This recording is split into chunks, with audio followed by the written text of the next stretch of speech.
राधे राधे प्यारे भक्तों क्यों रोते हो, श्री कृष्ण तुम्हारे साथ है। ये याद रखो कि तुम्हारे जीवन का हर आंसू, हर पीड़ा, हर अकेलापन व्यर्थ नहीं है। तुम्हारे मन में उठने वाली हर घबराहट, हर बेचैनी, हर डर किसी गहरी सीख का संकेत है। तुम सोचते हो कि तुम्हें कोई नहीं समझता, तुम्हारी पीड़ा कोई नहीं सुनता, तुम्हारी तकलीफ कोई नहीं देखता, पर यह तुम्हारा भ्रम है। क्योंकि जो तुम्हें भीतर से देख रहा है, जो तुम्हारे मन की धड़कनों को सुन रहा है, जो तुम्हारी सांसों के साथ चल रहा है, वह स्वयं श्री कृष्ण है। जब तुम्हारा मन टूटने लगता है, जब तुम्हें लगता है कि अब सहन नहीं होगा, जब तुम्हारी आंखें बिना कारण भर आती हैं, तब समझ लेना कि तुम्हारा विश्वास कमजोर हो रहा है। क्योंकि जो ये जान लेता है कि उसके साथ श्री कृष्ण है, वह रोना भूल जाता है, वह दुख को भी मुस्कुरा कर सह लेता है। क्योंकि उसे भरोसा होता है कि जो हो रहा है वह किसी बड़े कल्याण की तैयारी है। तुम क्यों रोते हो? क्या इसलिए कि लोगों ने तुम्हें ठुकरा दिया? क्या इसलिए कि तुम्हारे अपने तुम्हें समझ नहीं पाए? क्या इसलिए कि तुम्हारी मेहनत का फल तुम्हें अभी तक नहीं मिला? सुनो, जब जीवन में सब कुछ तुम्हारे विरुद्ध होने लगे, तब समझ लेना कि श्री कृष्ण तुम्हें साधारण से असाधारण बनाने की तैयारी कर रहे हैं। क्योंकि सोना भी आग में तपकर ही कुंदन बनता है। तुम्हारे जीवन में जो भी कठिन समय आया है, वह तुम्हें तोड़ने नहीं, तुम्हें मजबूत बनाने आया है। तुम्हारी हर असफलता तुम्हें गिराने नहीं, तुम्हें संभालने आई है। तुम्हारी हर पीड़ा तुम्हें रुलाने नहीं, तुम्हें जगाने आई है। पर तुम समझ नहीं पाते और रोने लगते हो।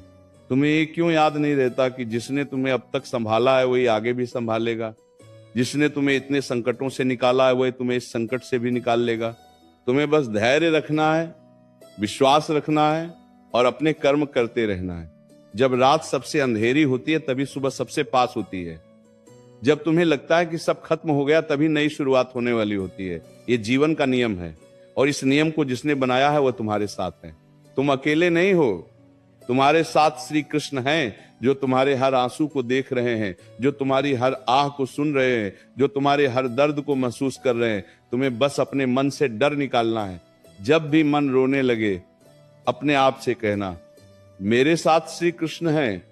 जब भी दिल घबराने लगे, अपने आप से कहना, मेरे साथ श्री कृष्ण हैं। जब भी लगे कि अब कोई रास्ता नहीं बचा, अपने आप से कहना, मेरे साथ श्री कृष्ण हैं।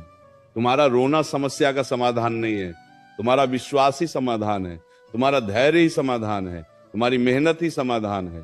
तुम्हें गिरने नहीं दिया जाएगा, तुम्हें टूटने नहीं दिया जाएगा, तुम्हें हारने नहीं दिया जाएगा। क्योंकि जो श्री कृष्ण की शरण में होता है उसे कोई हरा नहीं सकता। तुम्हारा समय बदलेगा, तुम्हारी परिस्थितियां बदलेंगी, तुम्हारा दुख समाप्त होगा, पर इसके लिए तुम्हें रोना छोड़कर विश्वास पकड़ना होगा। याद रखो, जब तुम रोते हो तो तुम्हारा विश्वास कमजोर होता है और जब तुम मुस्कुराते हो तो तुम्हारा विश्वास मजबूत होता है। इसीलिए अब आंसू मत बहाओ, अब अपने मन को संभालो, अब अपने विश्वास को जगाओ और दृढ़ होकर कहो, मैं अकेला नहीं हूं, मेरे साथ श्री कृष्ण है। तुम्हारा हर कदम सुरक्षित है, तुम्हारा हर प्रयास देखा जा रहा है, तुम्हारा हर संघर्ष गिना जा रहा है और तुम्हारा हर दुख एक दिन सुख में बदलने वाला है। इसलिए क्यों रोते हो?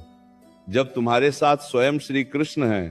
तुम्हारी आंखों से बहते आंसू ये नहीं बताते कि तुम कमजोर हो, वे ये बताते हैं कि तुम भीतर से बहुत थक चुके हो।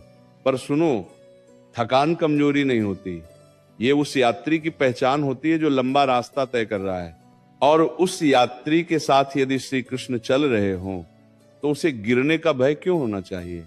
तुम बार बार अपने दुखों को गिनते हो, अपनी असफलताओं को याद करते हो, अपने अपमान को दोहराते हो और फिर रोने लगते हो। पर क्या तुमने कभी ये सोचा कि यदि श्री कृष्ण तुम्हारे साथ हैं तो ये सब तुम्हें तोड़ने के लिए नहीं, तुम्हें एक नई ऊंचाई पर ले जाने के लिए हो रहा है। जब जीवन तुम्हारी इच्छा के अनुसार नहीं चलता तब मन दुखी होता है, पर जब जीवन श्री कृष्ण की इच्छा के अनुसार चलता है तब परिणाम अद्भुत होते हैं। तुम्हें अभी समझ नहीं आता, इसलिए तुम रोते हो, पर समय आने पर तुम खुद कहोगे जो हुआ